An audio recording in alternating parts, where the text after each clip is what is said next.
Hello दोस्तों, स्वागत है आपका हमारे नए पॉडकास्ट में जिसका नाम है हमने रख रखा है अपना पॉडकास्ट। और मैं हूं संतोष तिवारी। और हमारे साथ में को होस्ट हैं मैं सौरभ शुक्ला। और सौरभ। आपका स्वागत है पॉडकास्ट में। तुम्हारा भी आप बिल्कुल। प्लीज़ आपके आज के टॉपिक के बारे में बताएं, हम क्या बात करना चाहेंगे। तो जैसा कि हमारा ये पहला पॉडकास्ट है और काफ़ी एक्साइटमेंट भी है कि पहला पॉडकास्ट रिकॉर्ड कर रहे हैं। तो जो का टॉपिक है हमने बहुत शॉर्ट रखा है और ज़्यादा डीप में नहीं जाएंगे। तो आज का टॉपिक है हमारा इंडस वैली सिविलाइजेशन, या फिर आप कह सकते हैं सिंधु घाटी की सभ्यता। ओके, तो बिना देर किए हम शुरू करते हैं। बिल्कुल बिल्कुल, इसमें हम स्टार्ट करते हैं। तो इसको हम 5 पॉइंट्स में ख़त्म करने की सोचेंगे। ओके। इसके अंदर पहला पॉइंट हम जैसे इंट्रोडक्शन दे देंगे, ओके। इसका बैकग्राउंड क्या था। फिर दूसरे में इसका डिस्कवरी और लोकेशन हो जाएगा। और तीसरे में हम्म। फीचर्स हम, और चौथे में भी इसके कुछ डिटेल्स रहेंगे। और फिफ्थ में हम इसको कैसा इसका डिक्लाइन हो गया और इस पॉडकास्ट को ख़त्म करने की पूरी कोशिश करेंगे। ओके, तो शुरू करते हैं। तो देखो, इंडस वैली सिविलाइजेशन आपको अगर थोड़ा बहुत कभी अपने स्कूल में या फिर कभी ऐसे किसी के मुंह से सुना हो तो आपको पता चलेगा कि हाँ, कुछ सिविलाइजेशन से रिलेटेड है ये।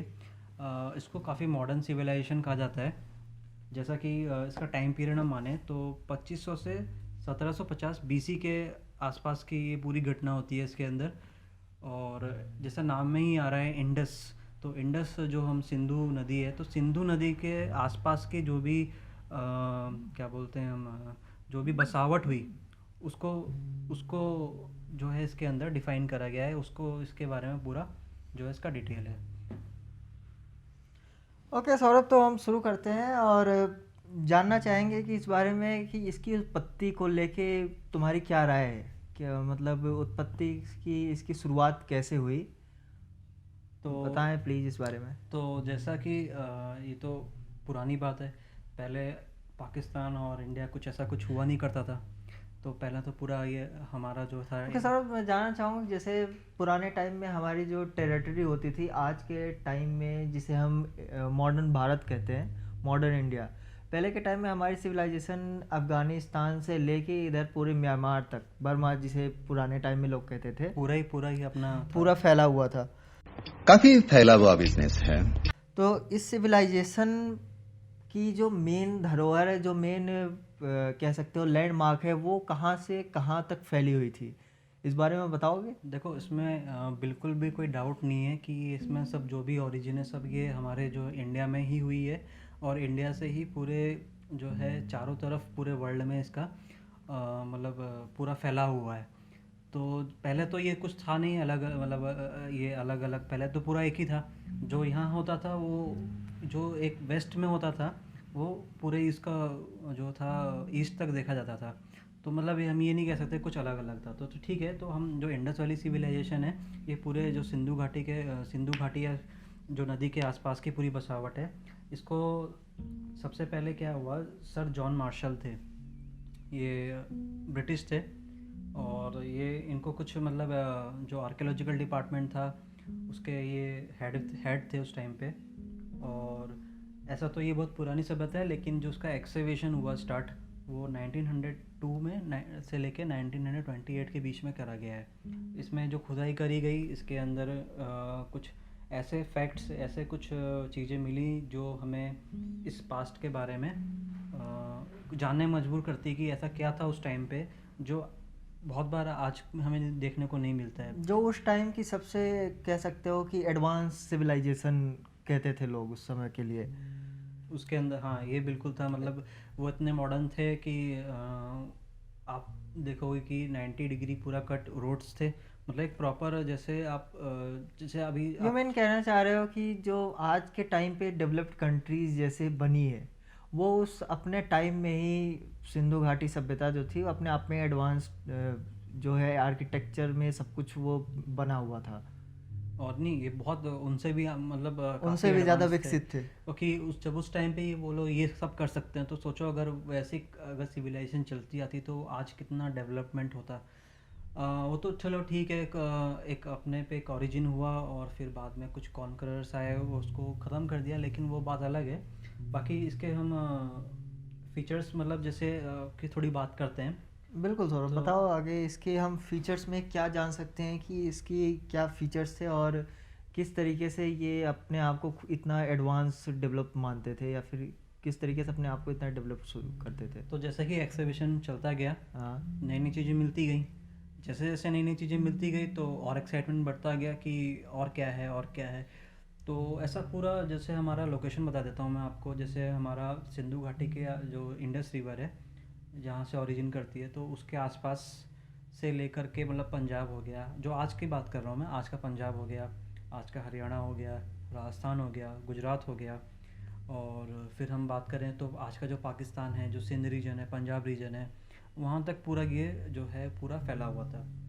ठीक है। तो 1902 में ऐसा कुछ इसकी एग्जीबिशन चालू हुआ। 1921 के अंदर हड़प्पा साइट डिस्कवर करी गई। हड़प्पा जो था उसको सुपरवाइज़ कर रहे थे हमारे इंडियन डॉक्टर साहनी, जिन्होंने रावी जो रिवर है, जो क्योंकि सिंधु नदी जो है 5 नदियों से सब है, तो रावी नदी पे उन्होंने हड़प्पा साइट को डिस्कवर करा, जो कि आज पाकिस्तान के पंजाब में एग्जिस्ट करती है। फिर इसके बाद 1921 के बाद 1922 में मोस्ट फेमस मोहनजोदाड़ो को क्या बोलते हैं, वो ओरिजिन में आया, उसको वहाँ पर उन्होंने बोला, और आर.डी. बैनर्जी थे उसको लीड कर रहे थे, जो इंडस रिवर के आसपास इसको उन्होंने डिस्कवर किया। तो 1922 के अंदर मोहनजोदाड़ो डिस्कवर करा गया, और इसको आर.डी. बैनर्जी सर ने इसको लीड किया, और इंडस रिवर के आसपास इसको करा गया। जैसे आपने मूवी देखी होगी मोहनजोदाड़ो, हाँ। जिसके अंदर ऋतिक रोशन काफ़ी मतलब बॉडी बिल्डिंग बना के, और मतलब ऐसा दिखाया गया जो उसके अंदर मतलब बहुत कुछ उसके अंदर ऐसे फैक्ट्स दिखाए। मुझे तो नहीं लगता कि एक्चुअल में उस टाइम के लोग इतने 6 पैक एब्स बना के घूमते होंगे, प्रॉपर ट्रिमिंग प्रॉपर ट्रिमिंग या फिर ऐसी थिंकिंग। धोती भी जो है पहनी हुई थी, ऐसी लग रही थी कि मतलब पूरी पैंट जैसे, मतलब चलो जो है वो अपनी थिंकिंग के हिसाब से उन्होंने बनाया जो भी बनाया। तो ये यहाँ तक तो हमने आपको बताया। सर ये जो माय क्यूरियोसिटी, जैसा कि तुमने कहा कि doctor Sahni sir archaeological department में थे, तो जब उनके माइंड में ये थॉट आया होगा कि पुराने टाइम की जो साइट्स है एक्चुअल में ओल्ड प्लेसेस की, मोहनजोदाड़ो टाइप, हड़प्पा संस्कृति, इन सब में, तो क्या उनके माइंड में भी उस तरीके के थॉट्स आएंगे जैसे कि आज के टाइम पे हम कुछ भी सोचते हैं, कुछ भी हमें नया दिख जाता है तो हम सोचते हैं लाइक ये आउट ऑफ स्पेस से आई हुई या फिर अलग ही प्रजाति या अलग ही स्पीसीज टाइप की चीज़ें हैं। तो जैसा कि हम आज भी वंडर करते हैं पिरामिड के बारे में, पिरामिड के बारे में हम आज भी वंडर करते हैं कि एक्चुअल में बना कैसे। बिल्कुल बिल्कुल। तो जैसा कि तुमने कहा कि डॉक्टर साहनी सर जो आर्कियोलॉजिकल डिपार्टमेंट में थे, जब उन्होंने इस बारे में खोज करनी शुरू करी होगी तो उनकी क्यूरियोसिटी तुम्हारे हिसाब से क्या रही होगी कि जो ये रेस है वो एक्चुअल में यहीं से एग्जिस्ट करती थी, क्योंकि जैसा कि कहा कि तुमने पुराने टाइम के हिसाब से इतनी एडवांस जो है कि आर्किटेक्चरल या फिर इतनी एडवांस सिविलाइजेशन आज के टाइम पे हम अचीव नहीं कर पा रहे, उस टाइम पे ही इतनी एडवांस सिविलाइजेशन अगर एग्जिस्ट करती थी तो फिर क्या है कि जो आज के टाइम पे भी लोग इतने पिछड़े हुए हैं, आज के टाइम पे जो दुनिया है क्यों आज भी इतनी पिछड़ी हुई है। बिल्कुल। आज आपकी यही नहीं कमला, कहीं भी देखो आज के टाइम पे हम एक जो सिटी डेवलप कर रहे हैं, प्रॉपर मैनेजमेंट नहीं हो पाता है, कहीं से भी सड़कें जैसे निकल रही हैं, तो लेकिन उस टाइम पे ये सब का सॉल्यूशन था। उस टाइम पे उन लोगों ने मतलब एक प्रॉपर आप ज्योमेट्रिकल वे में, मतलब एक सिमेट्रिकल वे में सब कुछ डेवलप करा। जैसे हमारे जैसे अब कोई भी एक बच्चा होता है, ठीक है, बच्चे को नई चीज़ जानने में कुछ क्यूरियोसिटी रहती है, कोई उसको खिलौना मिल जाए कि इसमें वो क्या है, वो उसको तोड़ देता है। हाँ, ठीक है, तोड़ता क्यों है वो, उसको तोड़ना इसलिए होता है कि उसको देखना है कि उसके अंदर क्या है क्या नहीं है। उसी तरह हम सबके अंदर ही वो जिज्ञासा होती है। उसी तरह जो अपने काम में डूबे होते हैं लोग, हाँ, तो उन लोगों को कोई फ़र्क नहीं पड़ता दुनिया क्या कहेगी। तो ऐसी तरह जो हमारे आर्कियोलॉजिकल डिपार्टमेंट के जो भी थे, डॉक्टर साहनी और आर.डी. बैनर्जी और तमाम लोग जो भी थे, तो उन लोगों के मन में क्यूरियोसिटी थी कि मतलब ऐसा क्या है। तो वो जो क्यूरियोसिटी का जो फोर्स है वो उनको एक्सपायर करता है कि हम लोग उसको और एक्सकेवेट करें और उसको खुदाई करें, और फिर जैसे जैसे उन्होंने खोदा तो उनको नई नई चीज़ें मिलती गई। अगर वो ऐसा नहीं करते तो क्या हम जान पाते ये सब? बिल्कुल नहीं, हम इन सब चीज़ों से अछूते रह जाते।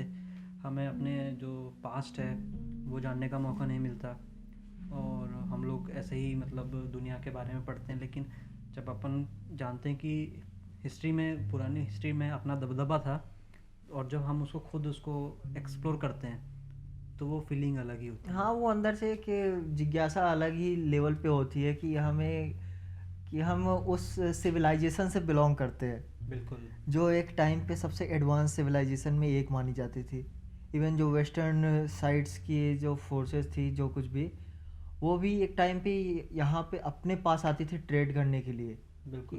इतनी एडवांस सिविलाइजेशन उनको अट्रैक्ट कर रही थी, जो आज के टाइम पे इधर एशिया साइड को अट्रैक्ट करती है, वेस्टर्न साइड की, क्योंकि उनकी जो एडवांस आर्किटेक्चरल्स है, एडवांस स्ट्रीट्स वगैरह है, सब कुछ, तो उसके हिसाब से है। तो हम जानना चाहेंगे इसके फीचर्स एक्चुअल में ये करते कैसे थे, ये बेस्ड किस प्रकार के थे आगे। कोई मीठी चीज़ होती है हाँ। है ना, वो अगर गिरी पड़ी रहती है कहीं तो उसके आसपास चींटियाँ अट्रैक्ट होती हैं, हाँ, क्योंकि वो मीठा है। तो क्योंकि मीठा है तो उनसे उसका काम होगा चींटियों का। ये एग्जांपल कुछ कहीं अदर रिलेट नहीं कर रहा है सौरभ? नहीं नहीं, मैं आपको बताता हूँ ना। ओके। तो उस टाइम पे क्या था, जो हमारा इंडिया था, हाँ।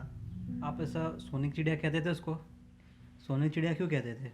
क्योंकि जब सोचो उसी टाइम पे इतना हम मॉडर्न थे, हम ट्रेड करते थे। सोचो हमारे पास पोर्ट थे उस टाइम पे, हाँ, हम पोर्ट से क्योंकि उस टाइम इतना एयरवेज और ये सब रोडवेज तो थी नहीं। उस टाइम तो कुछ अवेलेबल ही नहीं थे तो सिवाय आपको नदी के। आप सिर्फ वाटरवेज से ही, सीवेज से ही मतलब उसमें ही डिपेंड रहते थे। उस टाइम पे हम पोर्ट से मतलब यूज़ करके यहाँ से, क्योंकि हम वैसे भी बहुत सारी चीज़ें बनाते थे। हम स्पाइसेस जो है, मसाले जो पूरी दुनिया दीवानी उसकी, हाँ। तो वो सब हम बनाते थे। और वो सब एग्रीकल्चर प्रोडक्ट्स हैं जो हम एक जगह से दूसरी जगह ले जाते थे। तो उस टाइम पे ये सब काम हो रहे थे और अच्छे लेवल पे हो रहे थे। और तभी तो ये सब जो वेस्टर्न कंट्रीज़ में पूरी बात फैल गई कि साउथ ईस्ट में एक कंट्री है जहाँ पर बहुत अच्छे मसाले, बहुत अच्छा व्यापार होता है, बहुत अच्छा एग्रीकल्चर प्रोडक्ट मिलता है। तो बहुत सारे सिविलाइजेशन के लोग, बहुत सारे लोग हैं हाँ, अलग अलग फारस कंट्री की के। खाड़ी से लोग, ग्रीस से, हाँ, पहले रूट उधर से यही भी होता लोग था आए ना। हुए ट्रेड करने। पहले ये रूट ही हुआ, ये एक ही रूट हुआ करता था। हाँ। और फिर बहुत सारे लोगों ने बाद में, इसके बाद वास्को डी गामा, और वो तो बात की बात है, लेकिन वो लोग भी इसी एक्सप्लोरेशन के लिए ही वो इंडिया में आए और अपना जो भी सब उन्होंने काम किया। ऑब्वियस सी बात है कि उनको भी एक क्यूरियोसिटी होगी ही सही, कि जब उनके पास कुछ था नहीं उस टाइम पे, इतनी एडवांस सिविलाइजेशन किसी को भी क्यूरियोसिटी अंदर जगा सकती है, कि अट्रैक्ट ही कर रहा होगा, ऑब्वियस सी बात है उनको भी।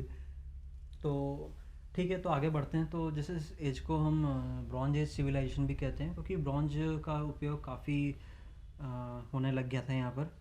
और इसके अंदर ये लोग काफ़ी मतलब आर्किटेक्चर, मतलब स्टैच, मतलब उसको ब्रॉन्ज का अच्छा यूज़ करते थे।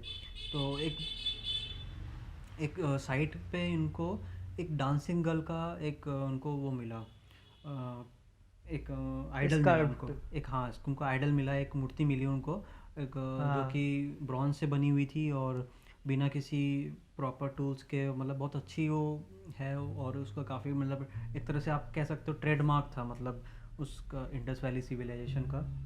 और फिर चलो ठीक है, अब मेजर इंडियन लोकेशन की बात करते हैं कि जो इसका जो लोकेशन था वो कहाँ कहाँ पर था।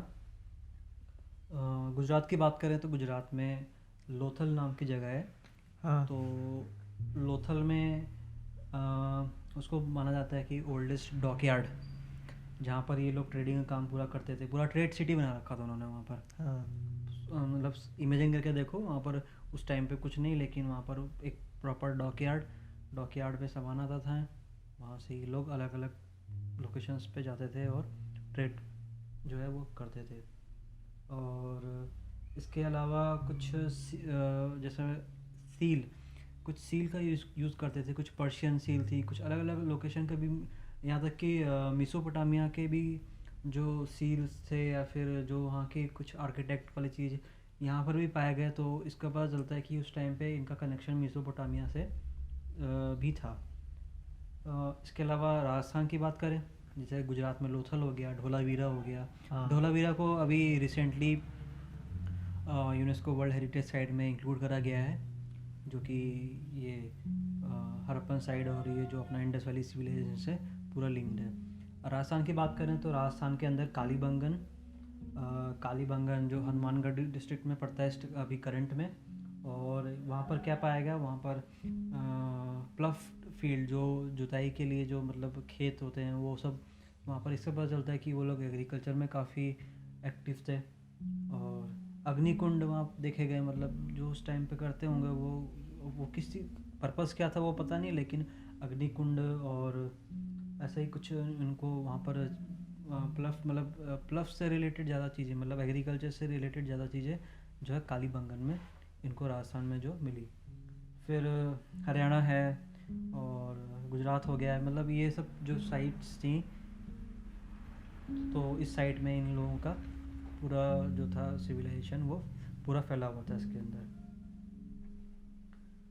फिर और इसके अलावा ओल्डेस्ट साइट जो है, ओल्डेस्ट साइट जो मानी जाती है सबसे, इनमें सबसे ओल्डेस्ट साइट बिराना, जो कि हरियाणा, जो भी करंट हरियाणा में है। लोकेट कहाँ पे कर रही है ओल्डेस्ट साइट इसकी? हरियाणा में बिराना हाँ। जो है उसको माना जाता है कि बहुत काफ़ी ओल्डेस्ट साइट है। और ऐसे ही छोटी छोटी साइट्स भी हैं कुछ, जैसे अलादीनो सिंध रीजन में जो अलादीनो नाम एक जगह है अलादीनो, हाँ। उसको सबसे छोटा साइट माना जाता है, मतलब वो बहुत छोटी साइट थी जो इस पूरी सिविलाइजेशन में। ओके। और सबसे पुरानी साइट जो मैंने आपको बताया हरियाणा बिराना में। तो ये सब लोकेशन वाइज हो गए, तो आपको एक आइडिया हो गया होगा कि गुजरात, राजस्थान का जो है हनुमानगढ़ डिस्ट्रिक्ट, कालीबंगन और अपना सिंध रीजन हो गया, ये सब रीजन में, हरियाणा हो गया, ये सब रीजन में ये पूरा लोकेट करता था। जहाँ जहाँ सिंधु नदी का फ्लो था उधर उधर ये हमें देखने को मिलती थी। तो अब ये सब तो लोकेशन हो गया, हिस्ट्री बैकग्राउंड हो गया, लेकिन मेन जो इसका है वो है इसके फीचर्स या इसके इम्पोर्टेंस, मतलब इसका अपन इसके बारे में डिस्कस क्यों कर रहे हैं, क्योंकि हमें जानना है कि उस टाइम पे कैसे ये लोग रहते थे, कैसा इनका पूरा एक मैनेजमेंट था हर चीज़ का।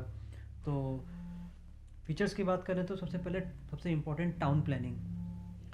आज के टाइम करंट में देखें हम, जो मेट्रो सिटीज़ हैं, बड़ी बड़ी सिटीज़ हैं, वो कितनी वहाँ ट्रैफिक जैम, कितना हौच पौच रहता है, हम लोग इससे कितना परेशान रहते हैं। हाँ। कहीं भी जाओ आपको भीड़ भड़का, और गलियाँ एक दूसरे को कैसे कट रही हैं, कोई अनजान आदमी अगर पहली बार आया तो वो गुम सा जाता है, मतलब हाँ, वो तो होता है। हमें प्रॉपर पता नहीं चलता हमें जाना कहाँ है, किधर नहीं जाना। तो ये सब चीज़ें हमें आज भी दिक्कत करती हैं, लेकिन उस टाइम पे टाउन प्लानिंग इनकी ज़बरदस्त हुआ करती थी। काफ़ी इनका मतलब जो है माइंड इनका आर्किटेक्चर में बहुत अच्छा इन्होंने डेवलप किया हुआ था। और अब इसमें सबसे इम्पोर्टेंट क्या है, इसको दो भागों में पढ़ सकते हैं। एक वेस्ट पार्ट था इसका और एक था east part. West part Citadel थे वहाँ पर, मतलब फोर्ट थे वहाँ पर, मतलब महल थे, जो जितने भी अमीर लोग रहा करते थे, जो ट्रेडर्स हो गए, जो अमीर लोग थे वहाँ के पैसे वाले, जो रुतबे वाले थे, किंग हो गया, किंग की फैमिली हो गई, या उनके रिलेटिव्स हो गए, जो इम्पोर्टेंस रखते थे, वो लोग फोर्ट्स में रहते थे, ऊंची जगह पे रहते थे। वो जो वेस्ट में पड़ती थी। और ईस्ट में देखा जाएगा तो ईस्ट में जो रहते थे छोटे लोग, जो मतलब एक तरह से छोटा मोटा काम करके अपना गुजारा करते थे, और कुछ लेबरर्स हो गए, वो नीचे जगह थी ईस्ट में, और बड़ी जो जगह थी वो वेस्ट में, यहाँ पर सिटाडेल थे। तो ठीक है, ये टाउन प्लानिंग की बात हो गई। फिर इसके बाद पैटर्न की बात करते हैं। उस टाइम पे ये लोग जो थे ईंटों से मकान बनाते थे, मतलब प्रॉपर ईंट जो हम जला के जो यूज़ करते हैं, हाँ, उसको जला के मतलब वो यूज़ करते थे, और प्रॉपर ईंट जो थे वो बनाए गए थे, उससे घर मकान पूरा ज्योमेट्रिकल वगैरह सब कुछ, पूरा ज्योमेट्रिकल था, पूरा मेजरमेंट के साथ। जैसे चेस बोर्ड होता है। हाँ, चेस बोर्ड कैसा होता है, पूरा एक 90 डिग्री राउंड टाइप होता है, मतलब वो सॉरी स्क्वायर होता है, रेक्टेंगल। हाँ, पूरा 90 डिग्री में रहता है, मतलब जैसे बीच में आप देखोगे तो ब्लॉक्स रहते हैं छोटे छोटे, हाँ, उस तरह से इन्होंने पूरा अपना जो था पूरा टाउन प्री प्लान टाइप चीज़ें इन्होंने पूरा प्लान था, एग्जीक्यूट कर पूरा रखी थी। पूरा प्लान था। ठीक है, और जो ईंटें भी जो लगाई थी इन्होंने, ऐसा नहीं कि एक दीवार ऊंची जा रही है एक नीचे जा रही है, नहीं। जैसे आज प्रॉपर हम कैसे घर बनाते हैं, प्रॉपर एक मार्क लेके बनाते हैं कि दीवार एकदम सीध में रहे, सिमेट्रिकल रहे, उसी सिमेट्रिकल में उन्होंने बनाया था। जबकि आज तो हम मशीनों से काम करते हैं, लेकिन उस टाइम पे बिना मशीनों के, बिना हाथ के, बिना किसी टूल्स के, आज तो स्केल लगा के हम यूज़ करते हैं, लेकिन उस टाइम पे वो अपने हिसाब से करते थे, लेकिन वो एकदम परफेक्ट इन्होंने डेवलप किया हुआ था। और एक अपने सिटी को पूरे प्रोटेक्ट करने के लिए पूरे मतलब सिटी के चारों तरफ इन्होंने दीवार बना दी, बैरियर्स बना दी थी कि ताकि आउटसाइडर से प्रोटेक्ट ताकि रहे। थोड़ा सा प्रोटेक्शन रहे, और एक मतलब सबको सेफ्टी का एहसास रहे। तो और सबसे मेन बात इसकी, सबसे मतलब हम बोलते हैं मास्टर स्ट्रोक जो था, वो था इनका ड्रेनेज सिस्टम। ड्रेनेज सिस्टम उस टाइम पे मतलब इनके जितने भी घर थे, सब घरों में प्रॉपर बाथरूम, प्रॉपर मतलब कमरे हुआ करते थे, और वहाँ से इन्होंने अपने हर एक घर से ड्रेनेज सिस्टम बना रखा था। और वो ड्रेनेज सिस्टम जैसे आज हम नालियाँ देखते हैं अपनी, उस तरह से वो पूरी नालियाँ जो थी वो पूरा हर घर से कनेक्ट होती थी, और एक जाके फिर वहाँ से ड्रेन आउट हो, एक पर्टिकुलर प्लेस पे डंप की जाती थी वो चीज़ें। ड्रेन आउट हो जाता था। हाँ, मतलब उन्होंने सोचा, एक सफाई का कितना ध्यान रखा उन्होंने, ये उनके दिमाग में बात कैसे आई, कैसे आया वो पता नहीं, लेकिन देखो तुम कि कितना मतलब उनका एडवांस दिमाग था इन सब चीज़ों के अंदर।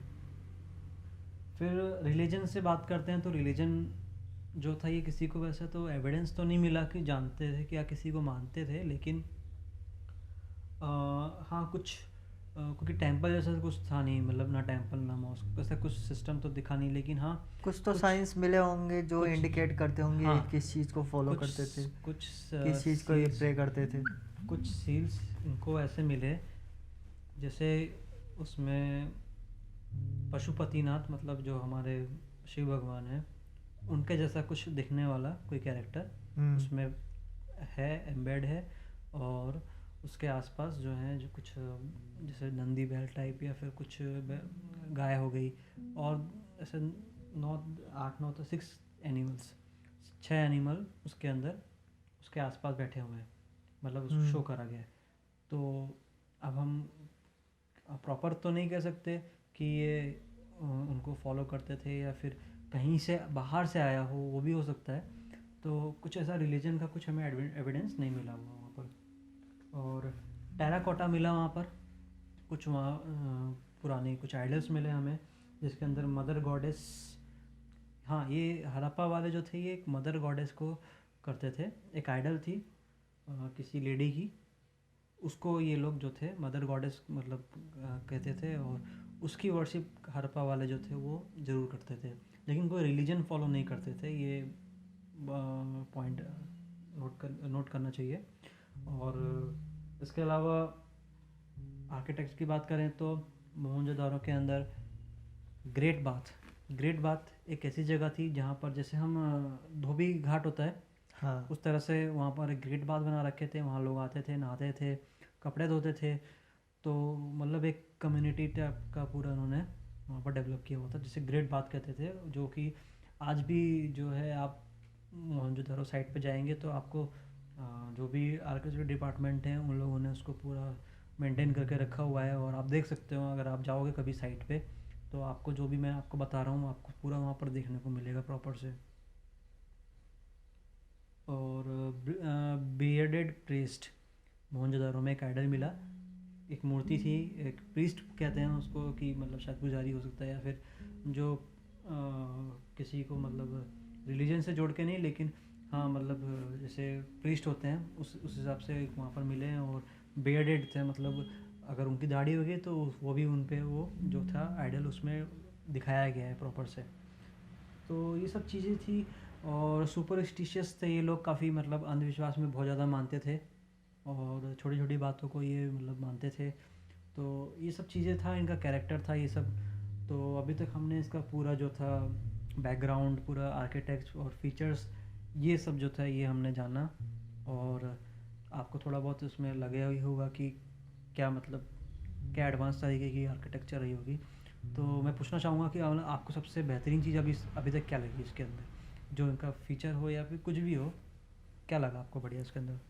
देखो, मेरी अगर बात मानी जाए तो यार अपने आप में ही ये चीज़ एक सोचने वाली बात है आज की जनरेशन के अकॉर्डिंग, कि एज इन एडवांस मोड हम आज यूज करते हैं हर एज इन टेक्नोलॉजिकल वे और any way. But at the same time जैसा कि हम आज कहते हैं कि एंशियंट टाइम था वो। एंशियंट टाइम पे आज हम जब मूवीज़ देखते हैं या फिर उसमें वेस्टर्न मूवीज़ हो चाहे आज अपनी बॉलीवुड की मूवीज़ हो, एंशियंट टाइम जब भी कोई दिखाते हैं तो उसमें एज एक एडवांस ना तो इकोसिस्टम दिखाया जाता है, ना ही एक एडवांस आर्किटेक्चर साइट। और since we are talking about I don't know but whatever it was AD और बीसी, इट वॉज द हाँ it was the site of Harappa, other sites, Harappa, Mohenjodaro. या बट इन दैट टाइम हम सोच भी नहीं सकते हैं कि कितनी एडवांसमेंट वो कर रहे थे। तो या it is out of context since we are talking out about of the universe वाली बात हो गई कि मतलब कुछ and अपना दिमाग the कैसे scientist काम- we just talked about, I am sure they would have thought about that. जैसा कि लोगों ने कहा है कि जिस चीज़ को हम जानते नहीं उस चीज़ के बारे में हमें जानने की इच्छा ज़्यादा होती है, या फिर जिस चीज़ को हम जानते ही नहीं है या तो इंसान उस चीज़ से डरता है या फिर उसके बारे में इतना ज़्यादा ही जिज्ञासु होता है कि चाहे वो ख़तरनाक ही चीज़ क्यों ना हो, वो जानने की कोशिश करता है।